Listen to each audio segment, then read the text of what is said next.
that the audio is gonna work this time. My last forecast, it did not. So, I guess we're just gonna do it like this. I could flip it around if I want to, but okay, let's go to input. Day slot, is this it? Is it working? Night slot? Shouldn't it be day slot? The heck? Let me go to settings and see if it can hear. I'm basically just trying to pull it up so that you guys can see it on the multiple displays. Is it not plugged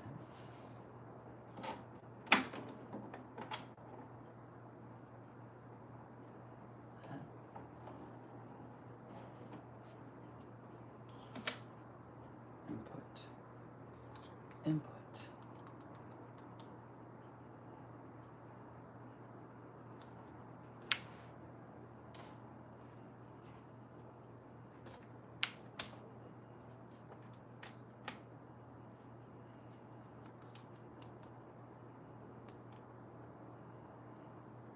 Stereo?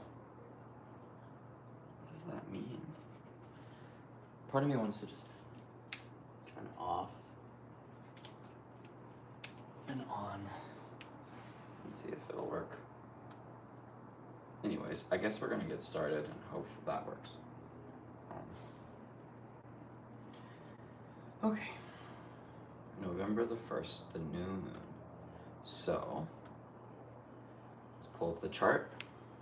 Pulling up the chart, hopefully on the computer. So what I want to discuss to begin is this sun and moon conjunction in Scorpio. So the sun and the moon in Scorpio. What do we say just right off the bat about the sun there? If the bright soulful force is in the part of the chart that is associated with the Scorpion, what does that signify to us? What is the tone? Well, it's associated with the center of fall. Okay. I'm really trying to just get this to show up here. Check if the source is connected and powered on. It is. Input. This is frustrating me.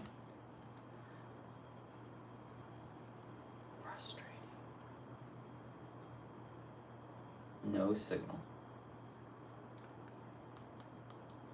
No signal.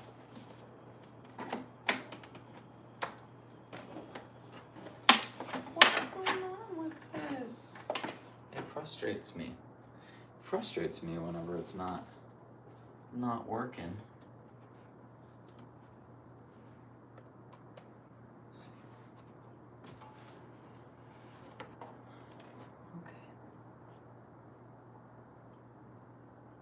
HDMI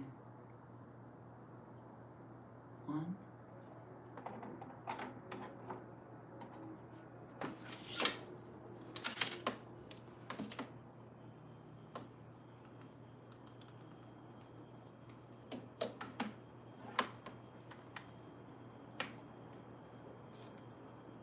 It's like maybe the computer needs to be rebooted. I guess I can try that. I guess I can try and reboot it. The first forecast that I did, the audio didn't work, so now I'm doing this again, and now this is happening, and it's just like, okay, well,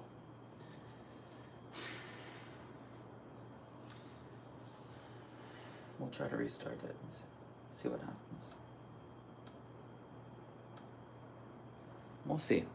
So yeah, the sun shines on the Scorpion.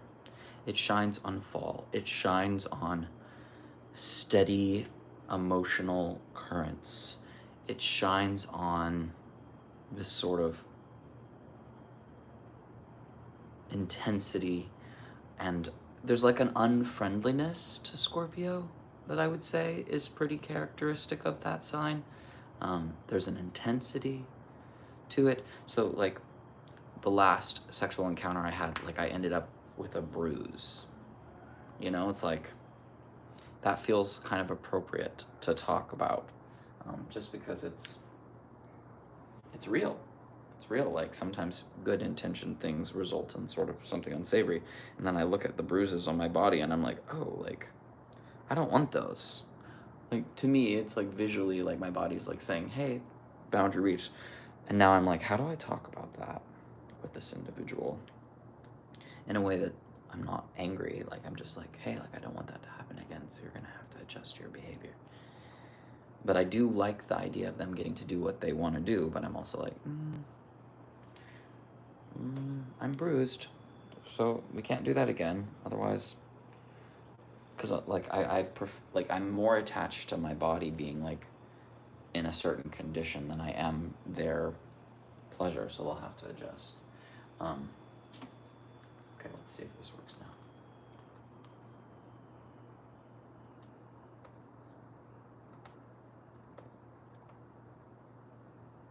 Is it working? This makes me annoyed. This annoys me. This annoys me.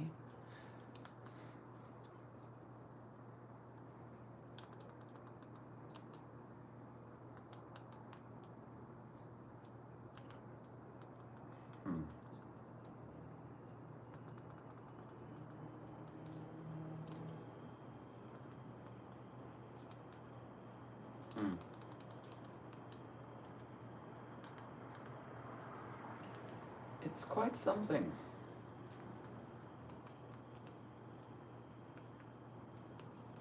I don't know why it's not.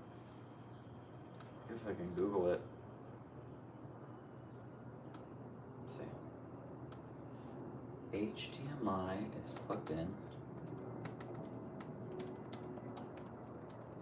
but no signal.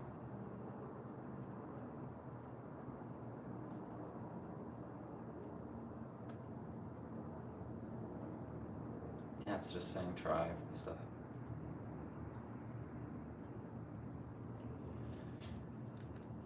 It is annoying. Anyways, let's go to history. Full moons. Oh well. Shit happens that we don't want. Shit happens that we don't want. That sun in Scorpio, it's like people with the sun in Scorpio, do I love them? Have I had great connections and relationships with them? People with the moon in Scorpio, of course. Of course, there's just an intensity and a tenacity and a drive that is sort of maybe not the most cute. It's more intense. Not saying that they can't be cute people. I'm just saying that there's like a illumination of like this sort of intensity that comes off of them. There can be a fixation that comes off of them. You could say they're magnetized towards specific versions of themselves or specific outcomes. So if that's happening at 9 degrees of Scorpio, the ruler of Scorpio, both the sun and the moon, again, the sun is it's squaring the place of rulership, so I think there is a tension to that placement. The moon in Scorpio is interesting. It's trining the place of rulership, which is Cancer, which is good. It's also opposite the place of exaltation, which is like maybe not as good. Opposition's a little trickier, but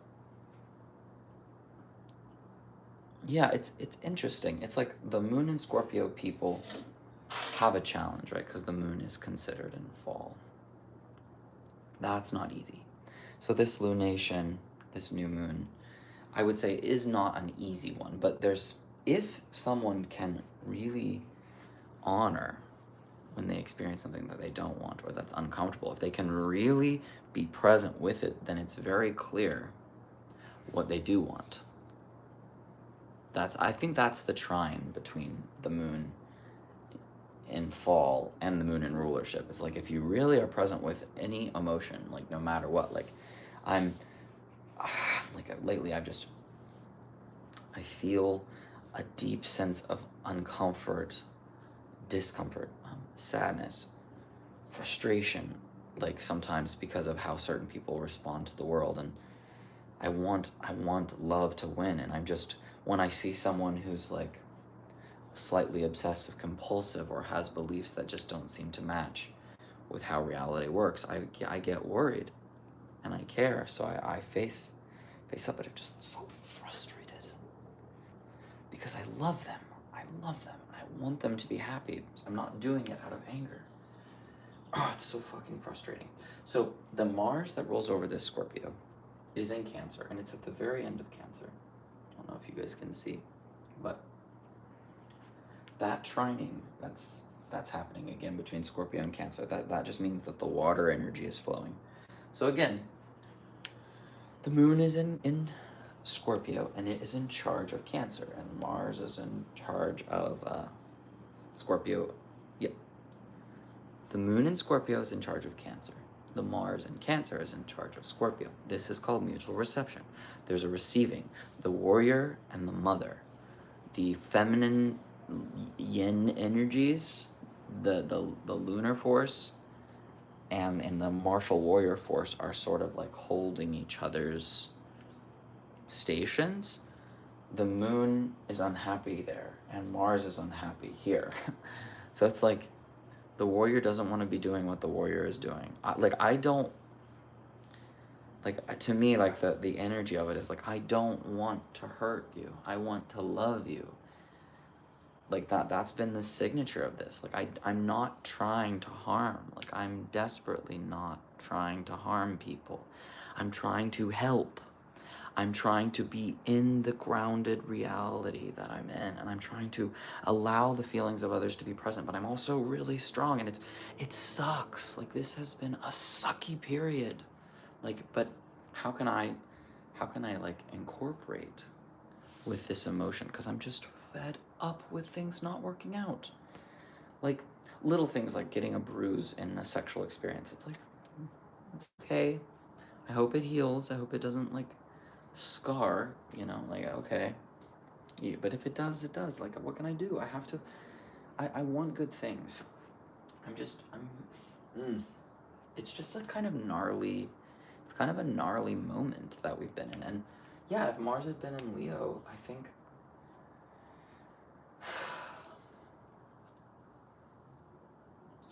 then there'd be mutual reception with the Sun and Mars, and I'm not sure, like, again, Mars in Leo is more empowered, I think, than it is in Cancer.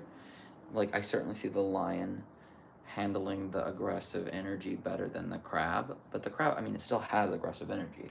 It's still a thing, but, ooh.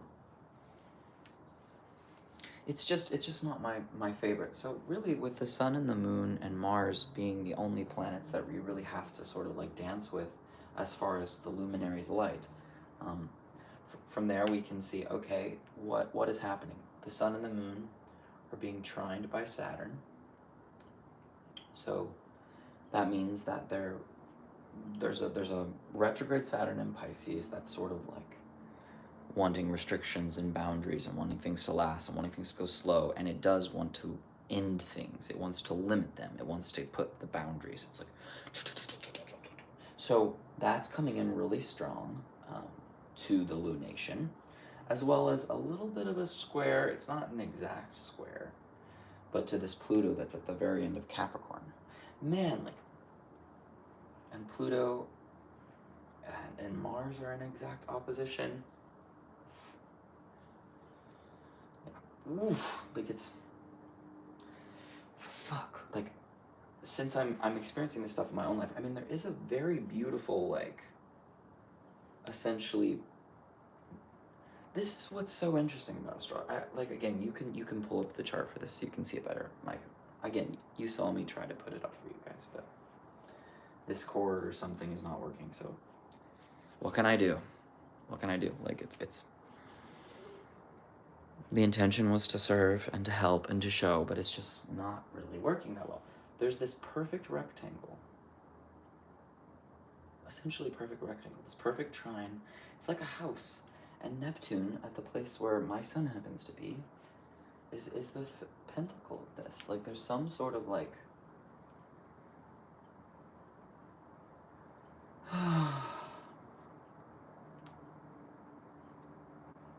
it is really interesting. Like all the flow, all the harmony is focalizing at the place where the sun was when I was born. What does that mean to me? Like, I guess not all. The luminaries are not technically interacting. I guess they are by extension of this opposition. I don't know, y'all. Jupiter in Gemini is retrograde. It's only opposing Venus. That's the only thing it's doing. Venus is only squaring Saturn. So yeah, I mean, I guess through Saturn, there's this like expansive idea sharer. There's this adventurous lover. That's they're the two planets that want to help, the lover and the teacher, the guru, the expansive one, the spacious, pushing things out, and then the loving, connecting. Like, they're both helpful, but they're Jupiter's in detriment. Venus in Sag is not, it's not a problem. It's not a problem. It's a fun love. It's a maybe all over the place, but it's fun and adventurous and like willing to say yes. Like I feel that. I feel that. It's a lot. Like it's because Jupiter wants to make things more. So Jupiter's like lots of connections, lots of conversations, lots of curiosity, but like maybe a little bit more like it's happening inside. And then Venus in Sag is like, say yes to love. Say yes to like sharing your authentic POV. Shoot an arrow or two. You know, like let the dream be spoken into existence. Like it's fine, but there's so like it's just a lot. It's a lot. Like, should you interact with every single person that you walk by and say, like, how are you? How are you doing? Like, do you want to talk? Like, if you try to do that with everyone, it might just get a little crippling. But if there is someone that you're genuinely feeling a call to, you should probably at least try to connect with them. Like the other day at a park, there was a really beautiful guy sitting there. I'm like, maybe I should have walked up and said, how are you? Like, there's nothing keeping me from doing that. Or just saying, how are you today? Hello? Like, that's a way of opening a door. And if they seem engaged or they want to connect more, then maybe they will. If they don't, maybe they won't. Honor boundaries, but like there's an abundance, and yeah. It is squaring by Saturn though, so there's this Saturn is like slow down. No, like limits. So yeah, Sun and Moon ruled over by Mars. Yeah, the Sun and Moon. So the only aspect that they're making really is to Saturn, and then to that square to Venus, and then the opposition to Jupiter. And that, it's weird. It's like the main light that's being shared is not necessarily connecting with this other greater structure that I'm like seeing. And that one's between Mars, Mercury, Neptune, Pluto, Uranus. Like those structures are really, it's a really interesting collaboration. Like the Pluto, Neptune, Uranus triangle has been there for some time. It's like the revolution is needed. The rectangle, Pluto, Mercury, Uranus, and Mars. Ooh. It all goes back to that Mars and Cancer though. Mercury, the Sun, the Moon, it's all going back to that. I'm just fed up with like the I don't have a word for it. I'm like trying to sink into the energy of it. It's like I keep on sinking into the emotions, sinking into the body, and choosing to like be present and to respond. Like that's what I'm doing. This sound doesn't work. I do it again. This doesn't work. Okay, fine. But I'm committed to being honest and vulnerable about this art form, this practice. I'm gonna have some kombucha. I'm gonna have some fucking kombucha. I'm just saddened because my intentions are good. I don't want to abandon the body, but I know that my life is just a blip in the cosmic scheme. Okay. There are maybe other universes, there may be other dimensions, but I keep waking up in this one. I don't want to support things that are nefarious while I'm here. I want to support things that are wholesome. How do I incorporate with all the sadness and all the grief and all the boundary violation and all the confusion and all the meanness of it? It's just so much. It's so much. But like, I'm here. And you're here.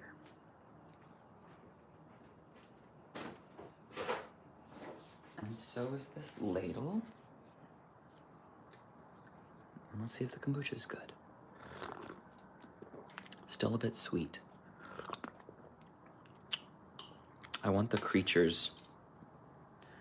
You can see the slimy creatures growing inside of it. Like I want them to eat the sugar instead of me. They eat the sugar, I eat them. It's really something. But it's like green tea and fermentation. Oh, I should probably check on the other bottles. I should do that before I go.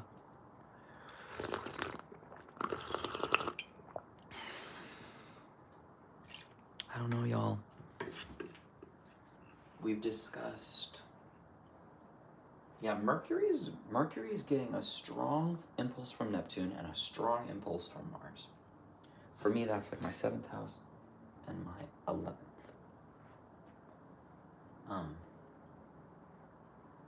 Mercury is like Scorpio is more my 3rd-ish house. So there's a sense that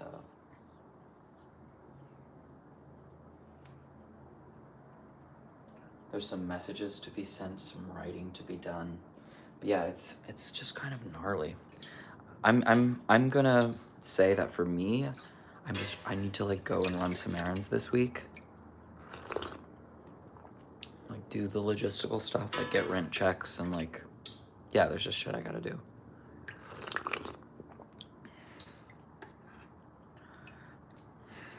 Man.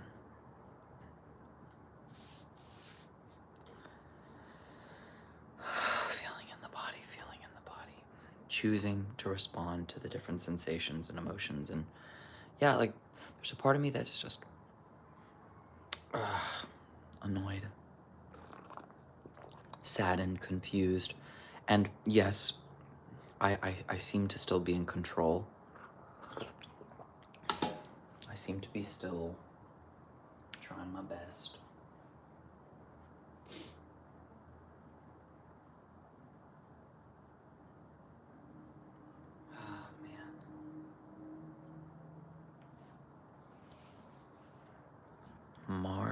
Mars is in charge of the luminaries. It's opposed by Pluto, trined by Neptune, trined by Mercury. And then, of course, that moon is in charge of it. And that moon right now is so invisible. That moon is so hidden behind the sun's light. Its impulse completely makes it so you can't perceive the moon. To me, it's like if the full moon is the part where the feminine energies and that the unconscious and the body and everything gets its maximum like exposure, it's the new moon is she's not visible. She's there, we know she's there, we know she's coming back. But she's like the night is dark. The other the other lights, the other suns, more perceptible. But she is nowhere to be seen. You'd have to leave the planet to see her.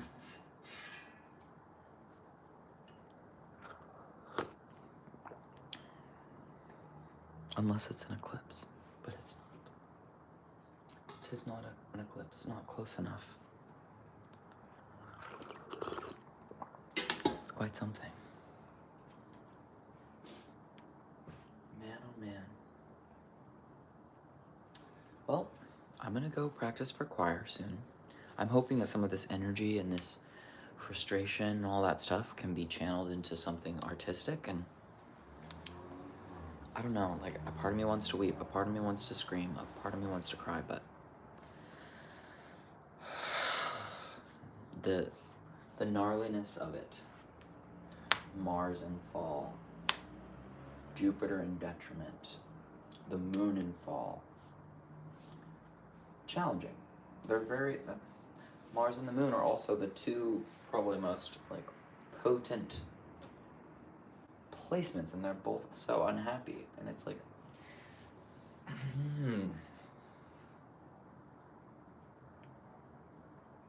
I'm here though. I'm really here. I can connect with you all. I do live readings on Instagram for free, essentially, for the brave. People book me as well, but it's like I want to help if I can. If you think my perspective could be helpful, then awesome. If you don't, I get it. No worries. Love, light, and the snake's bite, my friends. Wishing you a good new moon.